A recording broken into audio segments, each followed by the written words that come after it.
Good morning, everybody. Today is Saturday, and I am up at the Fowlers Hollow State Park, and I am going to do the Fowlers Hollow Trail. I'm waiting here for my friend Max, who's running late, and we'll see what happens. You have to drive back a long gravel road, and there's a lot of tent sites, and then you get back and there's RV sites on the one side as well. And then you park and you have to walk back the gravel road to the trail. And I know nothing about the trail as usual. So we're just going to kind of wing it and see what happens here. So I'm parked at the end of this long gravel road, and it's just right over there is the RV campsites. And back down the road that way is some of the tent sites. I saw some walk-in tent sites as well. And over here is the kiosk and the bathrooms, so we're just going to check this out. So the kiosk has some information about this park and another one that I'd like to visit today and see what's up there, the Colonel Denning State Park. I have both maps downloaded on All Trails. There's payments here for the campgrounds, and right over there is the bathrooms. Okay, well, it's 11:45. I've waited for about a half an hour since I got here, and I don't see him, so we're just going to head out to the trail, and I'll show you where we're walking here.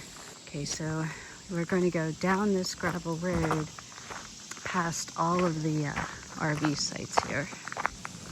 So this isn't a very long trail. It's an out and back, and I think All Trails said it's like 2.2 miles. Not sure if that's one way. You never know. Some trails, they list both, out and back mileage, and other trails, it's just one way that they're listing. So we'll find out. Okay. And you can see once you get up to the end of this where the gravel road turns back around. It goes back to the main parking area, which is very small, by the way. Right off to the right here, right there is the trail. And there's a sign at the beginning of the trail, and there's a gate. All right, so this trail was listed as easy because of where it's located. I'm pretty much thinking it's going to be overgrown. It does look like there's a little stream below us. Not sure I want to go down there right now. Kind of just want to check out the rest of the trail, and I can always go down this little path here on the way back. I see something up here already that I want to get a picture of, but check this out. Look at this fungi. Ooh, pretty. There's some more up there. There's a little path through all this overgrown stuff, but I wore my long pants, thorn resistant, of course. You just never know when you're coming out to these remote areas what the path is going to be like. So far, it hasn't been that bad. I wish there were more pathways down to this stream. I really don't. It's on a very steep hill, so I don't want to go bushwhacking down through there today. I don't mind going into obscure places sometimes, but I prefer to wait until there's not so much overgrowth. That way, less risk of ticks. But we'll see. If we see a path, we'll head down. Okay, I saw a place that looked kind of open that I could get down to without too much trouble. So, I mean, it's not a path, but I can get down close to the water here. It's a pretty little stream. It's a shame a lot of this brush is in the way. Right here, there's kind of like a little island, and then it's meets up right there and continues on. This is a nice little area.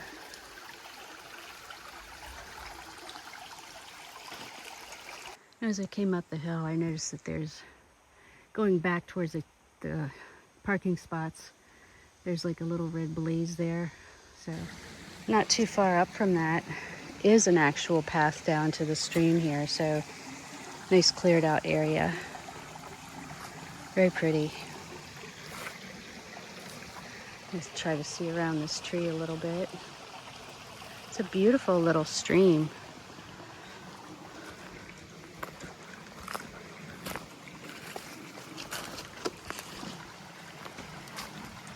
Some tiny cascades. I can see more like powerful ones, more stronger cascades up ahead.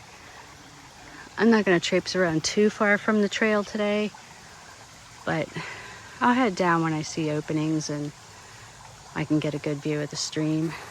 Right through the trees here, up the trail a little ways, is a kind of okay view of the cascades in the stream. There's a little area here where I imagine when it's very rainy, there's some water flowing through here as well.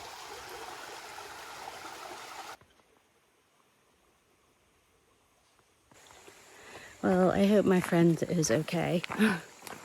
I know he was having car problems this morning, and this is kind of a long drive. For me, it's an hour and 45 minutes.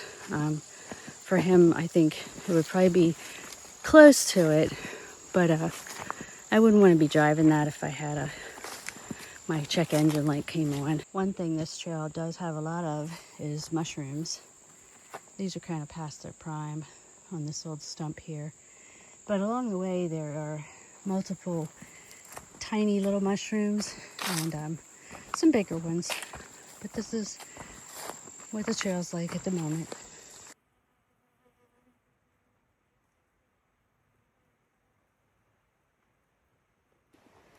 So I'm stopping quite frequently, just kind of looking back down the trail to see if I see Max coming up the trail.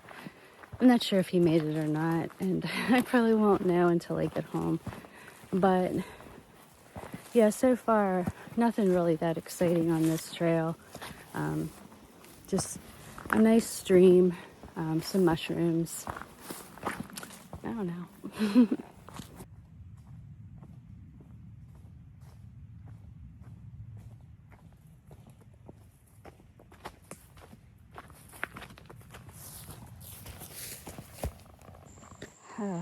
Another big blowdown to get through. At least the last one was just a log. This one, it's a whole tree and lots of limbs and stuff to get over. I mean, not terrible, but you can see it's all the way across the path. I briefly considered just turning around. I'm not really seeing a whole lot on this trail, and it's hot. When it started out, it was 81 degrees on my thermometer, and then the trail is looking like this right now, so you can't really see the ground. You can see a faint trail, but it does have sporadic times where you can see this. So, I mean, it's not definitely not the worst trail that I've been on as far as overgrowth and bugs. But if you do come here, just be aware of both. So right here, the path turns just a slight little bit, and there's a drainage way here. No water coming down through.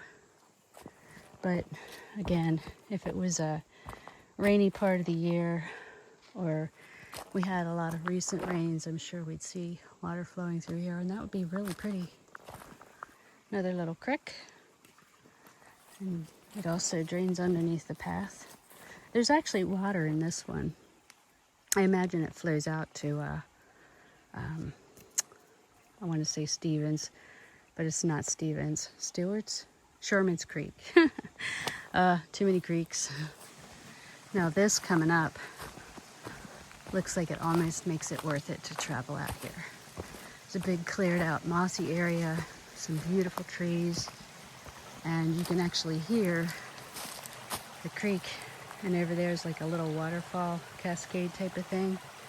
I mean, it's nothing spectacular, but it is very pretty.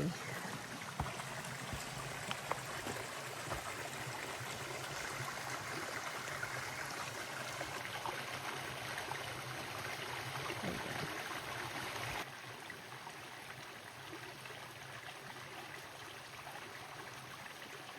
Little boggy area here. I'm going to see if I can just kind of skirt the edges of it, because the sides are kind of like an embankment. Ugh, good thing I wore my hiking boots today. I'm sinking in like 2 inches. So I hear a really strong flow of water back through there, but there's a stream through here that goes all the way around this big tree uprooted, and I don't really see a way to get over to it, but you can hear it. It sounds beautiful. I would venture to say that that tree root is at least 7 or 8 feet high.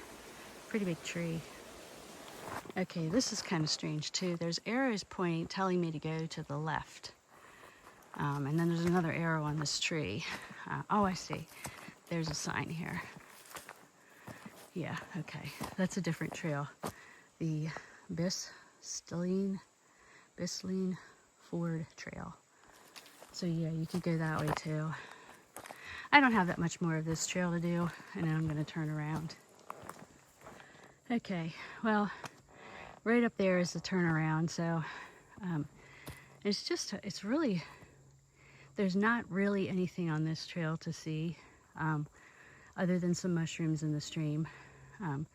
The last tiny little leg of it, maybe 0.2, 0.3 miles, is uphill, and then it just ends abruptly up there. There's a road right up the hill here that it ends at. So just going to turn around here. Bisleen Ford Trail. Yeah, I was reading it wrong. I thought it was a weird name. Still kind of a weird name.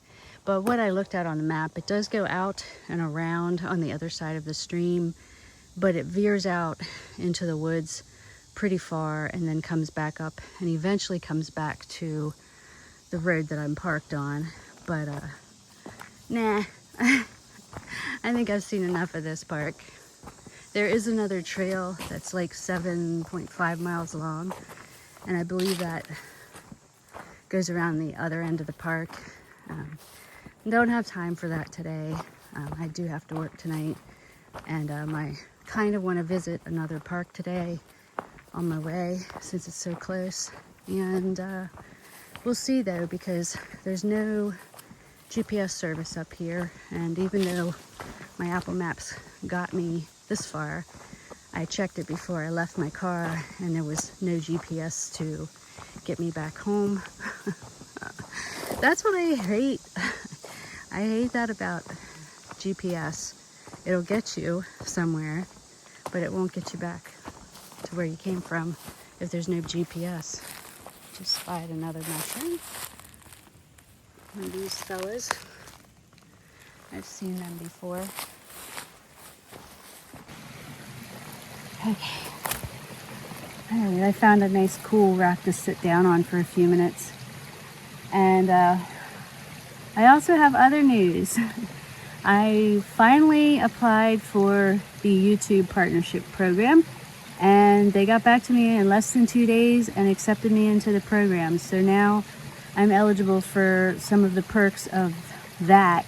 Not sure exactly what all those perks are. I don't think they're anything major. I know that you get a percentage of revenue from the ads, but the other benefits that are listed are probably things that won't really be any major, big deals, super this and super that. I don't know. But I wanted to again say thank you all for getting me this far. And although I really didn't and don't feel like I want to use this or chase a money stream here. I wanted to get my foot in the door because beginning in February of next year, they have changed the requirements from 4,000 watch hours and 1,000 subscribers to 8,000 watch hours. And I got, it has to be rolling, like 365 days. That's what they tally. So anything before that, they don't count. And I was really lucky enough this year to get 5,000 hours of watch time. I don't know if that'll ever happen again. You know, sometimes I think it's just luck, and I don't really want to chase any kind of algorithm or money stream. Mostly, like I said, I always say I do this for my grandchildren so that one day they can look back and see their grandmother out enjoying nature. And hopefully this will inspire them to do so as well. But yeah, I just wanted to let you guys know that. So thank you. There's some more of that flora again on the way back. It's on the other side of the road. And it's right up the hill from another beautiful cascade, but one that I really can't get to. It's kind of straight down. But yeah. There are some pluses to the trail. It's easy to follow. It's in the shade. There's a really pretty stream most of the way. There's mushrooms. Here's another one. A lot of little mushrooms of different varieties everywhere you go. And it's not too overgrown. I mean, there's little parts of it. There's a couple places that are muddy. Thank goodness I wore my boots today. But I don't know if I'd recommend anybody travel very far. I mean, for me to travel an hour and 45 minutes just for this, it depends on if I can get my car GPS to work. I might go to another park. If I can't get that to work, then I'm gonna have to just try to manage to get my way home without it. Okay, made it back to the car. Sorry about the noise. I have my car on for air conditioning. A little sweaty. But, you know, it's an okay trail. I definitely wouldn't recommend you drive very far to access it. It's easy to follow, but it does have some overgrown areas, as you saw, and a little bit of mud. There's not a whole lot to see. The stream's really pretty, and there's some mushrooms. But anyway, I hope you enjoyed following along, and I'll see you soon on the trail. Namaste.